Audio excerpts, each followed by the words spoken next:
Grandmother had suffered so much in her life, she couldn't bring herself to eat well or wear nice clothes. When father bought fruit, she wouldn't eat it, letting it spoil before giving it to me. She'd say, "It's a waste to throw away such good food. Back in my day, we never had fruit to eat." After I ate the rotten apple, I had a stomachache and diarrhea for 3 days.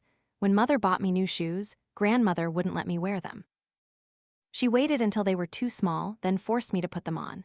How can you throw away new shoes? They'll stretch out after a few days. To cram my feet into those shoes, she broke my pinky toe.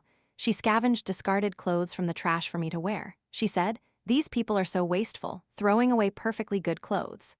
I contracted a skin disease, my entire body covered in sores. Grandmother refused to take me to the hospital, instead picking some wild herbs to apply to me.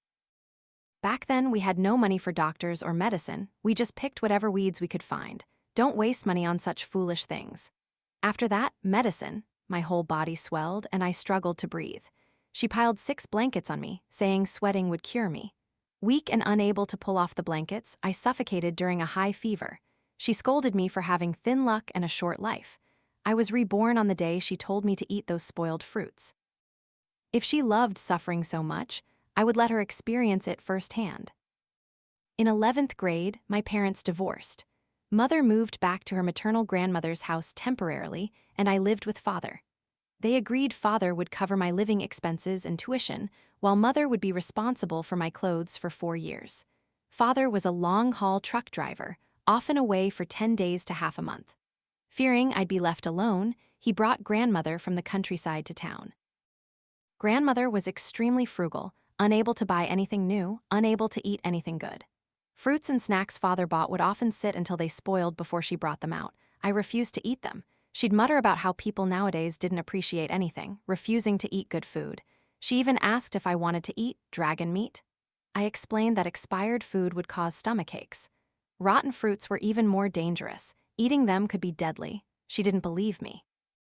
She said, "Only starving makes you die. How can eating kill you?" She added, "Picky eaters like you would have starved to death in my time. Eat it. Wasting food will bring heavenly punishment." I told her to eat it herself, but she claimed she had no teeth and couldn't chew. When she pushed me too hard, I called father for help, but he just told me to obey her. Grandmother is right. A few rotten apples are edible. Don't waste money. After eating the rotten apples, I had a stomachache and diarrhea for 3 days, even missing school. Grandmother insisted diarrhea was detoxifying, not harmful, but good for me. I was angry for several days and didn't speak to her. To cheer me up, she pulled out a pair of shoes from her room. She said, "These are the shoes your mother sent. Haven't you always wanted to wear them? Try them on now." When the shoes were first sent, they fit, but now they were too small. And wearing thin leather shoes in the middle of winter was freezing, I'd also be laughed at. Grandmother didn't believe me and insisted I wear them. She said, "If you don't wear them now, they'll fit even worse next year."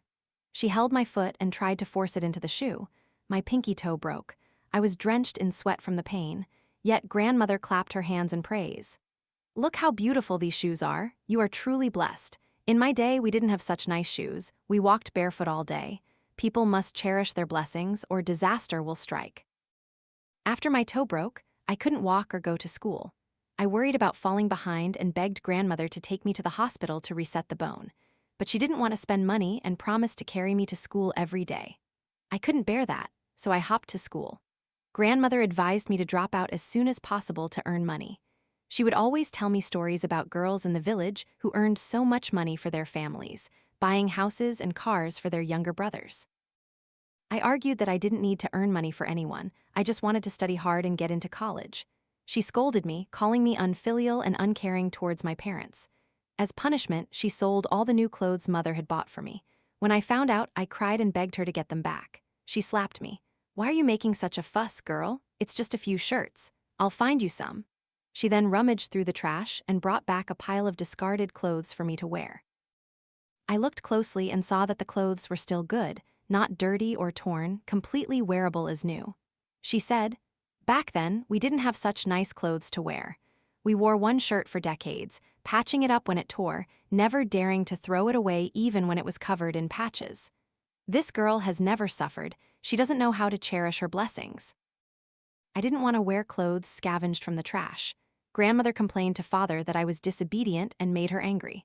Father came home and beat me, forcing me to wear those clothes. As soon as I put them on, I felt itchy and tried to take them off. I said the clothes weren't clean and should be thrown away. What if I got sick? But both grandmother and father wouldn't let me take them off. Don't talk nonsense. Why throw away perfectly good clothes?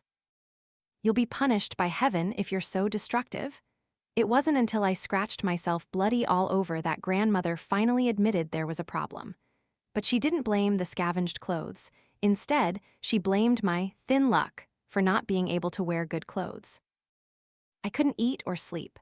Father, listening to grandmother, refused to take me to the doctor. I called mother, asking for money for treatment. Mother sent the money to grandmother's phone and even humbled herself to beg grandmother to take me to a clinic. But grandmother took the money and refused to use it for my treatment, still going to find medicinal herbs to apply herself. In my time, who had money for doctors and medicine, we just picked whatever weeds we could find. I have experience. After applying grandmother's medicine, I itched even more and my whole body swelled up. To relieve the itching, I had to soak myself in cold water in the middle of winter. The itching eased a little, but I started to run a high fever and struggled to breathe. Grandmother said I had a cold and needed to sweat it out, no need to waste money on medicine. To help me sweat, she piled 6 blankets on me. I was so weighed down, I couldn't breathe, eventually suffocating to death during the high fever. When father returned, grandmother was hitting my corpse. You unfilial child, short-lived, your father raised you with such difficulty for over a decade and you left without a word. I didn't leave without a word. For over a year, I had cried for help countless times, but no one listened. Tian, my dear, at home, you must listen to grandmother, be filial to her, don't argue with her, understand. Father instructed me over the phone, while I was still trapped in the memory of that high fever and the feeling of suffocation under 6 layers of blankets. I couldn't tell if the present was real or blurred. Tian, hurry and eat this apple. A familiar voice sounded behind me. I saw grandmother smiling brightly, holding 4 rotten apples, approaching me. That's when I woke up. I had truly been reborn, returned to the day grandmother forced me to eat rotten apples. This time, I would make her eat them, make her suffer diarrhea until she couldn't get up. Knowing she had no teeth and couldn't chew, I deliberately mashed the apples into a puree with a spoon and spoon-fed her. Eat a lot, grandmother. These apples were bought specially for you by father. He's the most filial son you have. Grandmother's greatest pride in life was giving birth to a filial son. She boasted to everyone about how father bought her this, gave her that, and how well he treated her. But in reality, father was quite ordinary, always buying cheap items for 20 or 30 yuan and giving her living expenses drop by drop. He only acted filial but did nothing substantial for her. Yet, grandmother still believed father was the most filial son. Everything father brought home, she believed it was all for her. She couldn't bring herself to eat it, nor would she let me eat it, only bringing it out when it spoiled. For example, these 4 apples weren't fresh when they were bought, and they'd all spoil in a week. She ate one, then couldn't swallow anymore. I kept spoon-feeding her. When she refused, I grumbled, "How can you not eat such good food? You used to wish you had this. These things cost money, it's a waste not to eat them." She reluctantly ate 1 more apple, then couldn't continue. "You eat the rest, dear." I wasn't foolish enough to eat it. Anyone who ate rotten apples would get diarrhea. Such good food should be eaten by you, grandmother. I must be filial to you. I put the rest in the fridge. Grandmother, you'll eat these tonight. I guess she would have diarrhea within half an hour, embarrassing herself. I encouraged her to go for a walk. "I'll clean up the dishes." She praised me for being sensible and happily walked with neighbor Mrs. Lee. Half an hour later, grandmother returned with a messy face, running straight to the bathroom without a word. A strong odor wafted through the hallway. Indeed, she had soiled her pants. When I returned from school that evening, she was still in the bathroom. After she finished, she was hungry and rummaged for food. I tenderly spoon-fed her the remaining 2 mashed apples. She said she didn't want to eat them, wanting something drier, asking me to cook her a bowl of noodles. I coaxed her to continue eating the apples. How can noodles be as good as apples? Noodles are 3 yuan a pound, but apples are 8 yuan a pound. Which do you think is more worth it? She ate more. Before she even finished, she rushed to the toilet again. By the 3rd day, she was so weak she couldn't walk and asked me to buy medicine. I told her, "Diarrhea is detoxifying. You'll be healthy once you've expelled everything." She cursed me, calling me cruel and saying I wanted her to die. "Oh, so now you know what cruel means?" She gave me 50 yuan and told me to buy medicine. I only used 2 yuan to buy a packet of Montmorillonite powder, mixed it with flour, divided it into several packets, and gave them to her. She continued to have diarrhea for another 5 days before fully recovering. After that, she never ate apples again. She complained, "I have a hard life, only fit for eating vegetables and porridge. Apples are too expensive, I can't enjoy such blessings." I gave a cold laugh. "It's not that you can't enjoy this blessing, grandmother, it's that no one can enjoy the blessing of rotten apples." As soon as she could walk again, I brought out the leather shoes for her to wear. "You've suffered so much, grandmother, try on these new shoes. Wearing new shoes on a path of flowers, life will be smoother." This was what she used to say when forcing me to wear tight shoes. Her eyes lit up as soon as she saw the shoes. I suddenly understood. She had wanted these shoes for a long time, too embarrassed to ask me, so she carefully hid them and wouldn't let me wear them, waiting until they no longer fit me before taking them out.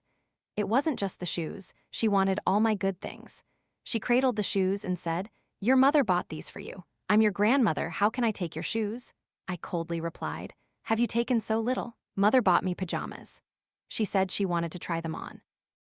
After trying them on, she didn't return them. "Father bought me a thermos." She said she was old and needed to drink hot water, so she took it for herself. If I dared to say anything, she would cry and scold me for being ungrateful. "I took care of you, and you won't even let me use a cup. Now I'm giving you everything to show my filial piety. You work so hard washing, cooking for me, I can't be stingy even with these shoes, can I?" She happily accepted the shoes, which were too small. She had to force her feet into them, her face contorting in pain, yet she still said they fit perfectly. After putting on the shoes, she went to show off to Mrs. Lee. Mrs. Lee scolded her thoroughly. "These shoes are clearly for a girl. Aren't you ashamed? Stealing from your grandchild. Aren't you here to take care of your grandchild? How old are you, and you still don't understand anything?" Grandmother was furious and tried to hit Mrs. Lee. The tight shoes made her stumble, and she fell, breaking her front teeth, her mouth full of blood. She went home and complained to father, saying I intentionally gave her small shoes to make her fall, and also told him about the diarrhea. Father came home and, without asking any questions, beat me. "How could you feed her rotten apples? Are you trying to poison your grandmother, you wicked girl, and you let your grandmother wear such small shoes? Do you want her to fall to her death? Your grandmother fell this badly, and you didn't even take her to the hospital. Raising you was such a waste." In my previous life, when grandmother made me eat the rotten apples, father never said such things. Now that grandmother was the victim, he completely changed his tune. Father hit me very hard, leaving my body covered in bruises. Grandmother looked at my injuries with great satisfaction and even cooked father a table full of delicious food. Father wouldn't let me eat or go to school, saying that the more I learned, the more wicked I became, and it would be better to start working and earning money early. I hid under the blankets, crying silently. How did it come to this? The truly wicked person was clearly grandmother. She was jealous that I had nice clothes and shoes, jealous that I got to eat snacks and fruits. All those things she had never enjoyed, so she always used the excuse of saving money and not being wasteful to destroy everything I had. Even a teenager like me understood, so why didn't an adult like father understand? I was forced to accept a truth. Father didn't love me at all. He intentionally let grandmother hurt me. Why? I was his biological child, and his only one. In the middle of the night, I was hungry and couldn't sleep. I crept into the kitchen to find food. By chance, I overheard father on the phone. "Why isn't my son asleep yet? He's waiting for me to say I'm coming home tomorrow. I've already bought him sneakers. Things aren't going so smoothly over here. That little girl is quite sly. I haven't found the right time yet. How could I not regret her? She's just a useless little girl. If it weren't for the house, I wouldn't need her. Once I get the death compensation, I'll buy a car for you, dear." When he spoke of his son, father's voice was as gentle as warm winter sun. When he spoke of me, the coldness was like a sharp knife piercing through walls, straight into my heart. I didn't understand what death compensation was, but I understood one thing: the person who truly wanted me dead was my father. Grandmother was just a knife in his hand. This house was bought by mother and father together. Mother didn't fight for custody or the house because she wanted me to have a convenient education. I never imagined father would be so ruthless in his fight. It turned out it was all for another woman and her child. I had already died once at their hands. In this life, it was their turn to pay the price. Killing with a knife? I knew how to do that too. I waited for father to fall asleep, then quietly opened the gas valve. Father and grandmother always slept with their windows closed. I just needed to crack open their bedroom door a bit. The strong gas smell seeped out from the gap. I covered myself with a blanket, straining my head out the window to breathe. The biting cold wind made it hard to open my eyes, but my heart was boiling. Just a little more patience, and I would have my revenge. Once father and grandmother were dead, I would bring mother and maternal grandmother to live with me or sell the house and move in with them. Father, being a long-haul truck driver, had a very high accident insurance policy. If he died, I would receive a large sum. With that money, I would buy a car for mother. Who forgot to turn off the gas? The smell is so strong. It was neighbor Mrs. Lee. Her nose was too sensitive. To avoid suspicion, I returned to my bed and inhaled the gas. 10 minutes later, the door was broken down and everyone in the house was rushed to the emergency room. Unfortunately, father and grandmother were fine. Father thought grandmother had forgot to turn off the gas and gave her a severe scolding. Grandmother cried and slapped herself, even trying to bang her head against the wall. How much gas was wasted? I'm so forgetful. Why did you save me? I'd rather die. What a waste of money. Anyway, I'm old. If I die, I die. Father coaxed her for a few moments until she stopped harming herself. After being discharged, father was busy visiting his son and paid no attention to me. Grandmother suffered various aftereffects and was uncomfortable everywhere. She couldn't cook, couldn't buy groceries, and couldn't even sweep the house. I didn't expose her pretense. Instead, I took the initiative. Every day after school, I went to the market, came home to cook and wash dishes, and took out the trash on my way to school. Each time I passed a trash can, I would look inside to see if anyone had discarded anything, like clothes or shoes. If I found anything, I'd bring it home for her to wear. Grandmother, aren't these socks new? No holes at all, and they're clean too. You can wear them right away. She didn't want to admit she still had socks to wear. I prompted her, why don't you take them? Have you forgotten that you had no clothes to wear in the old days? Try them on quickly. Every word I spoke was something she used to say to me. She couldn't argue and had to wear those socks. Those socks gave her severe ringworm. At first, she didn't pay attention, but it gradually worsened, forming blisters and pus. A month later, she couldn't walk anymore. This time, I was smarter. As soon as her feet started oozing pus, I reported it to father. Father, grandmother hasn't washed her feet. She has ringworm and now it's festering. Please take her to the hospital quickly. Father still hadn't taken her to the hospital after she almost died from gas poisoning. He said grandmother had endured great hardship before, and a minor illness like this would pass with a little endurance. Spending money on such things was a waste. Grandmother, with tears in her eyes, chimed in, I can bear this little hardship. I've had worse illnesses before, without medicine or doctors, and I still pulled through. She said she could bear it, but she groaned incessantly every day. Father, annoyed, threw a towel at her and told her to bite it and endure. Wait until I'm outside to complain. She bit the towel, her eyes red-rimmed. After father left, I took the virus-contaminated clothes and put them on her. To avoid infection, I carefully washed my hands with soap 3 times. She put them on, but she didn't feel itchy like in my previous life. I wasn't content. Taking advantage of her using her private money to get her feet checked, I put a cat full of fleas on her bed. A week later, she was bitten by fleas to the point of being half dead, begging me to buy flea medicine. I called father and asked, Grandmother doesn't like to bathe. She's covered in dirt and fleas and she's terribly itchy. Can I buy some ointment for her? Is it safe? Father scolded me. Can't you make such a small decision yourself? Of course, I could decide, but I was afraid he'd blame me later. I recorded the conversation, then bought her a highly toxic flea medicine. She couldn't read the instructions and thought the more she applied, the faster the fleas would die. She layered it on her body. In the middle of the night, she developed a toxic reaction, moaning in pain on her bed.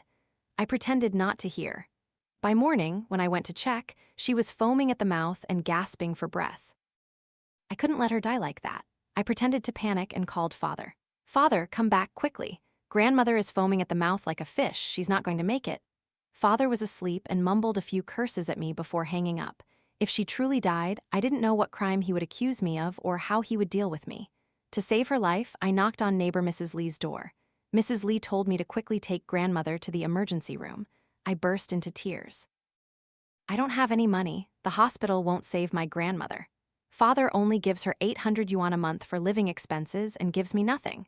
Mrs. Lee's jaw dropped. Your father is so stingy. He dresses so smartly.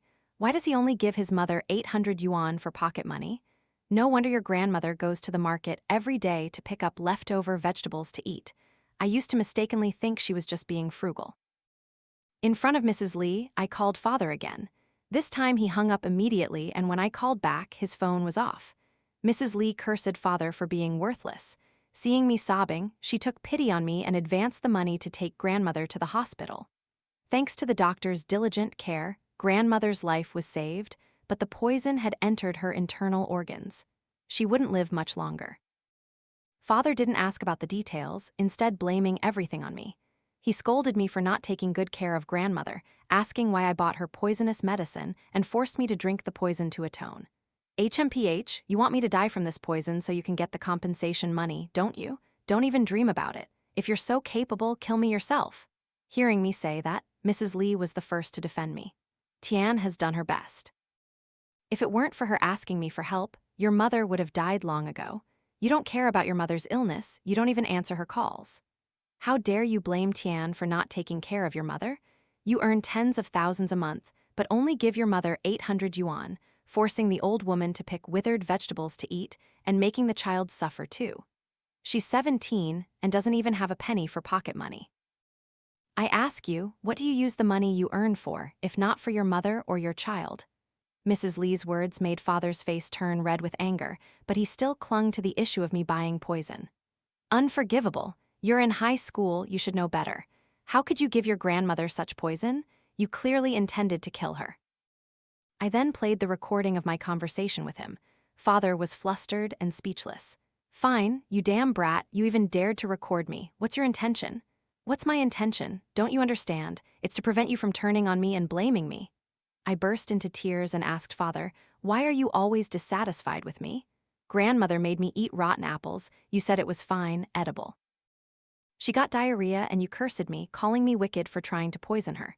She made me wear tight shoes. You said it was fine, they'd fit in a few days. She wore my shoes and fell, and you said I was evil and malicious, intentionally making her fall, and heartless for not buying her medicine. Father, you blamed me for not being filial. When I bought medicine, you blamed me for buying poison. I asked father, so what exactly do I have to do to satisfy you? Cornered by my questions, father was speechless. Perhaps he never thought that a quiet child like me would dare to question him in front of others. Everyone around advised father not to be too harsh on me. After all, I was just a child. Neighbor Mrs. Lee recounted all of grandmother's illnesses and suffering, and even taught father how to treat his children. Father's face turned beet red. This time, grandmother's hospitalization cost over 10,000 yuan. Father was heartbroken over the money but couldn't openly refuse to treat his mother. After all, he was still playing the role of a filial son. If father was a filial son, then I too had to be a filial granddaughter and daughter. After school, I went to the hospital to care for grandmother. As soon as father saw me, he became enraged and stormed home. I didn't want to see his face either. One day, father asked me to go for a walk with him. There was a sidewalk, but he didn't use it, instead dragging me onto the main road. As we walked and talked, he occasionally glanced at the passing cars. At first, I didn't understand what he was looking at. Later, I realized he was probably choosing a car that could take my life. He wanted me dead to collect the insurance money and buy a car for his mistress. A car accident was a very natural way. Realizing his wicked intentions, I made an excuse about having too much homework and quickly returned to the hospital. It was safer in the hospital than at home. Although grandmother wasn't exactly kind, she couldn't harm me now. Every day father was home was a day I lived in danger. I considered calling mother for help, but I was afraid of putting her in a difficult position. Since my custody belonged to father, he wouldn't let mother take me away. After much thought, I decided to act first. But I was just a teenage girl. How could I kill a vigilant adult without leaving a trace? Poison, gas leaks, I had already tried those. Father wouldn't be fooled again. I didn't know how to tamper with car brakes, but if I didn't act, I could die at any moment. I was so worried I developed mouth sores. Fortunately, father's mistress was impatient. She called him, urging, "Why isn't your mother out of the hospital yet? Are you going to watch over her for the rest of your life? Are you going to pour all your money into that old woman? Do you still want your son? If you don't come back to work, I'll take your son and marry someone else. You can stay there and worry about that unlucky girl." Father hurriedly completed the discharge procedures for grandmother, instructing me to take good care of her after school. Of course, I would take careful care of her. Grandmother said she had wet her pants and asked me to help her change. I replied, "It'll dry if you wear it for a while. Last time I was drenched in the rain, you said the same thing and told me to save water, detergent, and effort."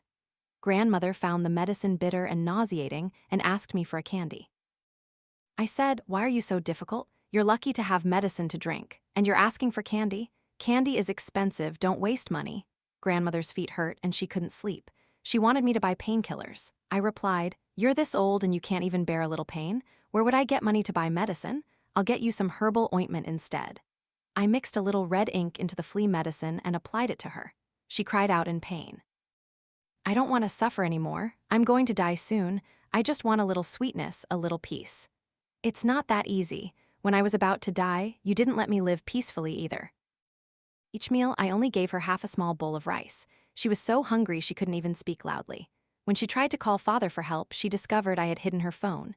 She endured in silence, only hoping Father would return soon to save her. But Father saw her as a burden. Forget visiting, he didn't even call. I called Father to ask for living expenses. He said he had no money and told me to endure. I searched grandmother's room and found over 2,000 yuan she had hidden. To have more time to study, I bought takeout meals and ate them at home in front of her. I only gave her the leftovers or things I didn't like. Some days, if the food was to my liking and there were no leftovers, I'd tell her to lick the takeaway box. She weakly cursed me. "You wretched girl, you won't have a good end. Just wait, I'll beat you to death." I calmly replied, "Don't worry, you'll definitely die before me." She still hoped Father would come back to help her. "Just wait, when your father comes back, I'll make him strip you naked." I thought she might know something about Father's mistress and illegitimate child, so I kept probing. She laughed and said, "Your father just took a long-haul trip. He won't be back for at least a month. And when he does come back, it'll be for his son." Indeed, Father had no time to care about grandmother. Under my subtle guidance, she quickly revealed everything. Father's mistress was named Zia Mei, a widow he met while driving his truck. They had been together for 5 years, and their son, Shen Hongchuan, was 4 years old. Grandmother grew weaker and often slept all day. Every day, I called and sent videos to Father. "Father, if you don't come back, you won't see grandmother one last time." Father always made excuses about being busy, until I told him, "Grandmother has 10,000 yuan of private money she wants to leave to you. Come back this weekend, Father, and take it now to avoid future complications." On Saturday evening, Father rushed back. As soon as he entered, he asked, "Where's the money?" I said, "It's at grandmother's bedside. She's been sleeping with the money every day recently. Go get it yourself, Father." Grandmother's room was dirty and smelly, but Father didn't care. He immediately climbed onto the bed, flipped the blanket, and searched for the money, not even glancing at the dying grandmother. After finding the money, Father began to count.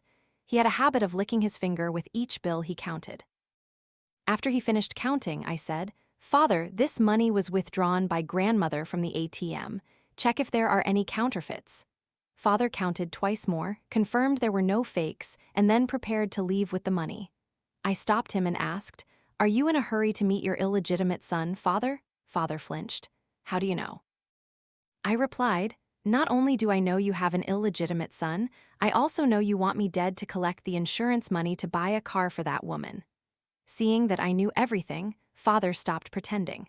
He pulled out a rope, approaching me with a cold smile. "I originally planned to wait until you were asleep to make it less painful for you, but now I can't." It turned out both he and I had the same intention, both intended to kill the other today. Who knew he would choose to strangle me with a rope? If he did that, he wouldn't get the death compensation. I had never thought of poisoning him because he wouldn't get the car insurance money that way. I took a step back, and Father took another, his eyes filled with murderous intent. "Don't blame me for being heartless. Blame your mother for not giving birth to a son. If you were a son, I wouldn't have the heart to kill you." I gave a cold laugh. "So what if I were a son? You're a son yourself. Have you ever been good to grandmother? What have you done for her all these years? She always taught me to be frugal and endure hardship. It wasn't because she liked suffering, but because you never gave her any joy. She only ever experienced hardship, so she was jealous of me and wanted me to suffer just like her." Father angrily shouted, "Shut up." He shook the rope, preparing to put it around my neck. I retreated to the door with no escape. Father wrapped the rope around my neck, intending to tighten it, but suddenly clutched his stomach and fell to his knees. He was poisoned. The dose wasn't enough to kill him, but would make him feel like a large hand was twisting his insides. "What's going on? Did you poison me?" I pointed to the stack of money in his pocket. Grandmother was afraid of rats biting the money, so she put medicine on it. "It's the same flea medicine that sent you to the hospital last time." Father staggered, trying to leave the house. I blocked his way. He was in too much pain and screamed. I screamed along with him. "Grandmother, don't die. If you die, how will I live? Father, don't cry. The dead cannot come back to life. Hurry and prepare for grandmother's funeral." Everyone heard the crying and thought Father was grieving for grandmother's death. No one knew he was poisoned and crying for help. Half an hour later, Father passed out from the pain. I mixed the flea medicine with water, used a syringe to squirt it into his mouth, then shook him awake. "Father, let me take you to the hospital." Dazed, he leaned on my shoulder as we went downstairs. His car was parked right downstairs. I opened the car door and helped him into the driver's seat. "Father, hurry and go. You still have time to be more alert." I sharply pinched his waist twice. He suddenly woke up, driven by survival instinct, started the engine, and sped towards the hospital. In agony and panic, he floored the accelerator. I ran after him. Although the medicine was very strong, he would surely die. But I had to see it with my own eyes to be at ease. At 1 a.m., the road was empty. Father ran a red light and sped off, but he took a wrong turn, going further and further away. 2 minutes later, his car crashed through the guardrail and plunged into the river. 30,000 yuan in insurance money was mine. I calmly called 911. They came, said he couldn't be saved, and told me to call the traffic police. The police arrived and told me to call the insurance company. After the insurance company completed its investigation, the police came again. After everything was settled, I went home. Grandmother was indeed dead, but the 10,000 yuan tainted with flea medicine had vanished without a trace. Perhaps I was in such a hurry last night that I forgot to lock the door. A thief must have come in and taken the money. If that money, tainted with poison, spread, I didn't know how many innocent people it would harm. I immediately called the police. "Officer, my house was robbed. The important thing isn't the lost money, but that the money is contaminated with toxic flea medicine." My father licked his hand while counting the money, which is why he was poisoned and caused the accident. "Everyone, please come and see immediately." The police arrived very quickly. After clarifying the situation, they deployed many personnel to investigate. Too many things were happening at once. One person after another questioned me. I didn't even have time to go to school. I was very scared. Scared that what I did would be discovered, scared of living in prison for the rest of my life, scared that the poisoned money would harm innocent people. I always lived in tension. No one helped me weather the storm, no one guided me.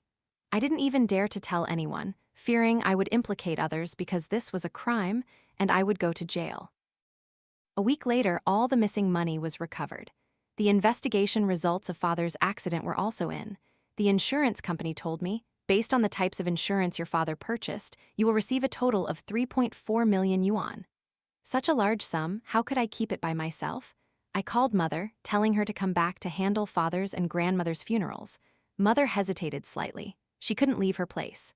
Moreover, she and Father were divorced. It would be inconvenient to handle the funerals for her ex-husband and ex-mother-in-law. Call your aunt instead. If I called my aunt, she would definitely know about the insurance money. What if she coveted my money? Only Mother wouldn't harm me for money. Hearing there was 3 million yuan in compensation, Mother immediately agreed to return. "I'm sorry, I never imagined he would be so terrible, and I didn't know about his illegitimate child." If I had known, I would never have given up custody, no matter what. I also never imagined Grandmother would treat you so badly. They clearly treated you well before. Why did they suddenly turn against you? Oh, if only you were a boy, it would be so much better. Hearing that, I felt a bit uncomfortable. Was it just because I wasn't a boy that I deserved to be harmed by Grandmother and murdered by Father? Were girls inferior to boys? I said, "Don't talk anymore, Mother, just come back." That evening, Mother returned, bringing a strange middle-aged man with her. Mother introduced him. "This is Uncle Zhao. He was worried I couldn't manage, so he came along." I was a bit unhappy. Why was Mother so foolish? Why bring an outsider when there was money involved? Seeing Mother holding Uncle Zhao's hand intimately, I understood. To Mother, he was also a close family member. Mother wanted to share the news of the impending money with him, just as I once wanted to share it with her. Before the money was even in hand, Uncle Zhao and mother had already discussed how to use it. Buy a large house in both their names, a nice car in mother's name, send uncle's illegitimate son to an elite school. The remaining 1 million yuan would be an education fund for their unborn child. Their plan didn't include me at all. Mother had no objections, even praising Uncle Zhao for being thoughtful. The next morning, mother woke up early to make a nutritious breakfast for me. Uncle Zhao said, "She's grown up, can't she take care of herself? What kind of breakfast? If a girl is so picky, she'll be disciplined by her in-laws later." From then on, mother stopped making breakfast for me. Every day, she only gave me 1 yuan for steamed buns, not even a glass of soy milk. She said it was to cultivate frugal habits. I had over 3 million yuan but had to eat steamed buns every day. After school, I encountered heavy rain. I didn't have an umbrella or money for a taxi. When I called mother to pick me up, Uncle Zhao scolded me. "Why are you pretending? What's wrong with a little rain? The road is so far and you're making your mother pick you up. You can't even endure a little hardship. How will you help your younger brother and sister later?" The road was far, but he had a car. It would only take a few minutes. Yet he wouldn't do anything for me, only hoping I would dedicate myself to helping him and his children. What was I, an outsider? Mother told me to walk home by myself and even thoughtfully advised me to find cardboard to cover my head to avoid catching a cold. The shoes I had glued with superglue came apart in the water. I asked mother to buy me a new pair. Uncle Zhao slammed the table. "Buy what? Just repair them. Giving birth to a younger brother will cost a lot of money later. Your mother and I have repaired shoes several times ourselves. Are you the only princess here?" Mother also nodded. Enduring hardship makes a person stronger. I silently looked at mother as if I were meeting her for the first time. When had mother changed? Before, mother loved me dearly. If I even had a slight runny nose, she'd cry in a panic. Every time she got paid, she'd think about what to buy for me, where to take me. But now, I was so thin I looked on the verge of collapsing, and mother didn't ask a single question, didn't care how I had been living these past few days, or if I was feeling unwell anywhere. In mother's eyes, there was only Uncle Zhao and the child in her womb. Mother came back only for the money, not for me. She even wanted to turn me into a blood bank for the child in her womb. Yet I was still foolish enough to think mother was my support, wanting to give all that money to her so she could live happily with me. Mother even calculated every cent when she gave me 1 yuan, while I was planning to give her over 3 million. I truly wasted 2 lives. From the day mother divorced father, I had been an orphan. The remaining maternal love only lasted for half a year. During that half year, mother couldn't eat or sleep well, fearing the divorce would affect my academic performance. When father married a stepmother, she bullied me. To comfort me, mother sent me many things.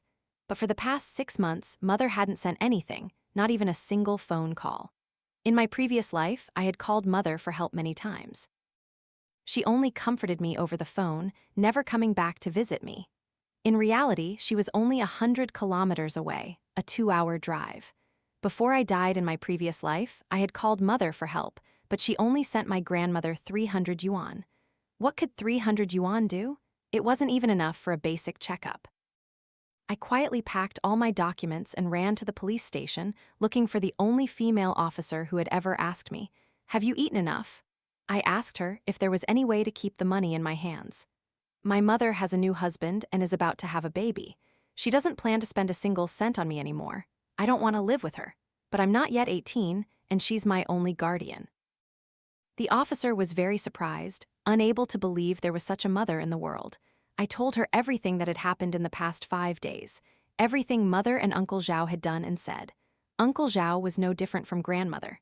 When good things happened, he hated me and forced me to suffer. He hadn't earned any money his entire life, and I suddenly had a large sum. How could he not be jealous? Mother, although she had the intention to protect me, always listened to him. In mother's mind, women must listen to men and daughters are inferior to sons. Mother thought women with money should let men manage it. Mother not only listened to Uncle Zhao, but also forced me to follow his lead. I called mother back because I wanted to live well with her, not for her to treat me like a fool and manipulate me. I had over 3 million yuan. I could live well on my own. Why endure a mother who didn't love me? Just for a little blood relation, I wanted to escape them. I asked the officer, "Can you help me?" She asked me who the beneficiary of father's insurance contract was. The insurance agent told me, "It's your father's name." She then asked, Have your father's and grandmother's bodies been cremated? I shook my head. In my hometown, the dead must be buried. My mother just took the bodies back to the village for burial. She said the insurance was in father's name, so the money was his estate. The illegitimate child also had the right to inherit. If you don't want him to receive this money, you must act immediately. She didn't say it directly, but I understood her meaning. I had to dig up the graves and cremate the bodies. I couldn't do that myself. I had to rely on Mother and Uncle Zhao. Hearing that the illegitimate child might get a share of the money, Mother immediately returned to the village with Uncle Zhao to dig up the graves. The villagers disagreed, especially my paternal relatives. Uncle Zhao fought with them, causing such a big commotion that the police were called. My paternal relatives all opposed excavating the bodies for cremation. Finally, Mother and Uncle Zhao had to dig up the graves at night, secretly removing the bodies. When they took the ashes to rebury them, they again quarreled with my paternal relatives. Zia Mei and her son heard the news and rushed over to claim the compensation money.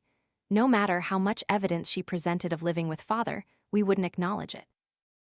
Shen Hongquan was father's biological son, but father was dead and couldn't be cross-examined.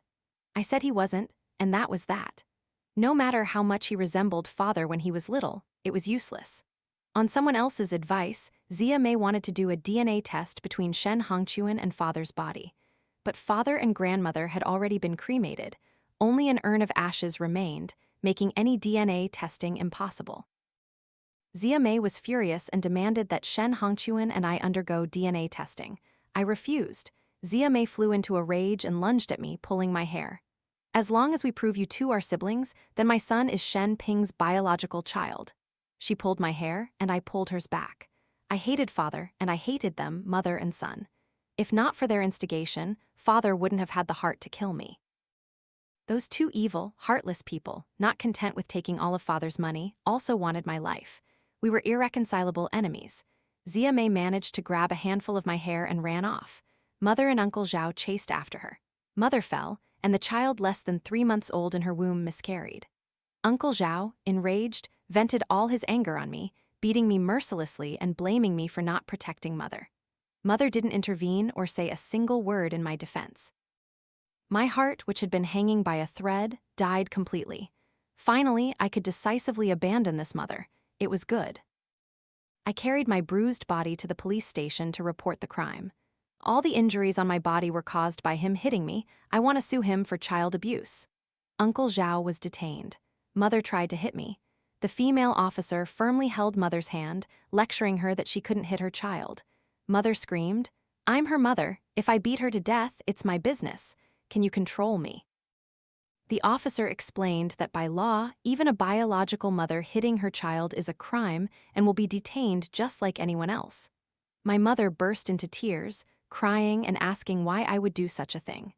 I wasn't bothered to answer. If I didn't need her signature as my guardian, I would have left long ago, never wanting to see her face again.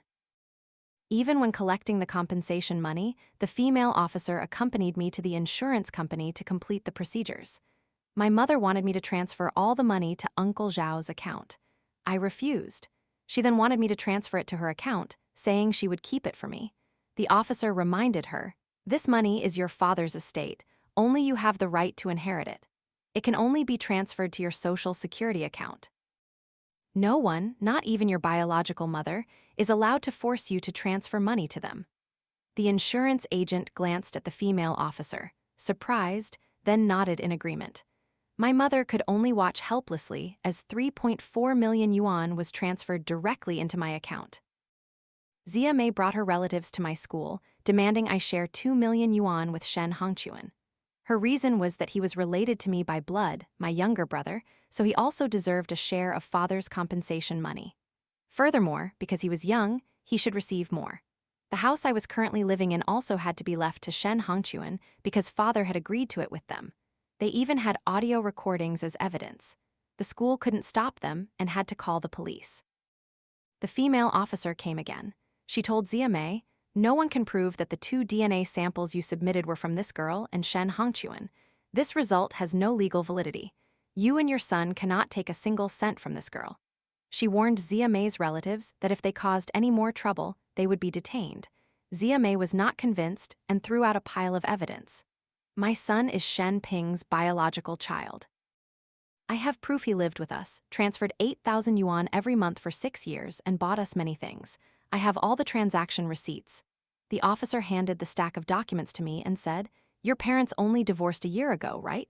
The money he transferred during their marriage is marital property. Your mother has the right to sue to get it back." Hearing this, Zia Mei was not only unafraid but also screamed. He voluntarily transferred the money. You and your mother have no right to demand it back.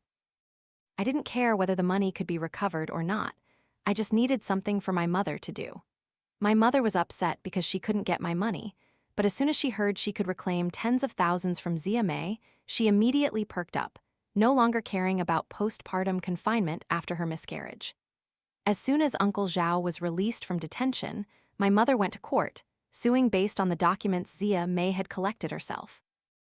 Meanwhile, I moved in with the female officer. Her name was Huang Xiaomai, and she had only passed her civil service exam a year ago. Since she hadn't bought a house yet, she rented a small 2-bedroom apartment near the school. I paid half the rent and had my own room. Officer Huang lived a very disciplined life. She woke up at 6 a.m. to jog, made breakfast, then showered and went to work. If she wasn't on duty at noon, she would come home and cook for herself. Her cooking skills were ordinary, but she was exceptionally clean. She spent a lot of time cleaning the kitchen and decorating the dining table. Living with her, I felt a sense of safety I had never experienced before. My mood also became lighter and happier. Because of the long leave, my mother became busy again. The lawsuit with Zia Mei was also lost, but Zia Mei didn't get any money either. Even the house she lived in was rented. Uncle Zhao's shop had been closed for over a month, incurring thousands of yuan in losses. Coming here, they spent a few more thousand. They invested so much time and money here, only to gain nothing in the end. The two of them had a fierce argument. In his anger, Uncle Zhao hit Mother. He threatened that if Mother couldn't get money from me, he would beat her to death. Now you're my wife. If I beat you to death, it's just domestic violence, not a prison sentence. My mother, with tears in her eyes, came to find me, kneeling and begging me to give them money. I couldn't understand why Mother still wouldn't leave him after he treated her like that. Did Mother truly believe she couldn't live without a man, willing to lose money and endure just to stay? Did Uncle Zhao and his son deserve to live comfortably, while Mother willingly suffered? Mother hugged my legs, crying miserably, as if she wouldn't get up if I didn't agree. Many friends and teachers watched, all whispering. But I was no longer the old me. I wasn't afraid of others' words, nor was I weak and helpless. In the past few months, I had matured quickly, my willpower and coping abilities improving dramatically. I felt no shame. Instead, I encouraged my friends and teachers to advise Mother to divorce, but Mother refused. Her reasons were endless. I lied to Mother that I had used all the money to buy an education fund, which couldn't be withdrawn. I could only withdraw 5,000 yuan a month when I turned 18. I did buy an education fund, but only a small portion. Most of the money I put into fixed-term savings to guard against Mother, to prevent her from developing any ideas to harm me. I also lied that I had signed a will to donate my assets. If I died unexpectedly, all my assets would be donated to the school. Mother cursed me, calling me unfilial, saying I had a dog's brain, having money but not letting my own mother spend it. She even mocked, "I love you, but you don't know how to reciprocate." I coldly replied, "So what if he loves you? You love him, willing to hand over more than 3 million yuan to him, but only give me 1 yuan for steamed buns. In that case, I don't need to be good to you either." During the winter break, Mother didn't know where I was, so she targeted the house. But with Huang Xiaomai's help, I completed the inheritance procedures for the house from Father and listed it for sale through an agent. As soon as the first potential buyer came, my mother went crazy looking for me. I couldn't stand the barrage of calls from her, so I blocked her number. To force me to meet her, she posted videos of herself harming herself all over social media. I continued to block all communication, but 3 million yuan was too large a sum. Mother and Uncle Zhao never gave up. They came to the school many times, wanting to force me to compromise, but I always avoided them. Finally, the house was sold. Although it was nearly 100,000 yuan below market price, I was satisfied. Huang Xiaomai helped me a lot. Whenever I encountered trouble, she always appeared promptly. On the day of my university entrance exam, I cooked a big meal for her. "Thank you for helping me these past few months. Soon, I'll go thousands of kilometers away to attend university. I might not come back. I was preparing to leave, leaving all the sorrow behind. Officer Huang poured me a glass of wine, congratulating me on my 18th birthday. She told me many things to pay attention to in university, teaching me how to distinguish ambitious friends. Her words were full of sincere concern. After listening for a while, I started to feel sleepy, vaguely hearing her ask, "The poison on that 10,000 yuan, was it really put there by your grandmother?" I replied decisively without hesitation, "Of course." Grandmother was very afraid of rats gnawing at the money. She lived her whole life only regretting money. Lying without changing one's expression is also a form of growth.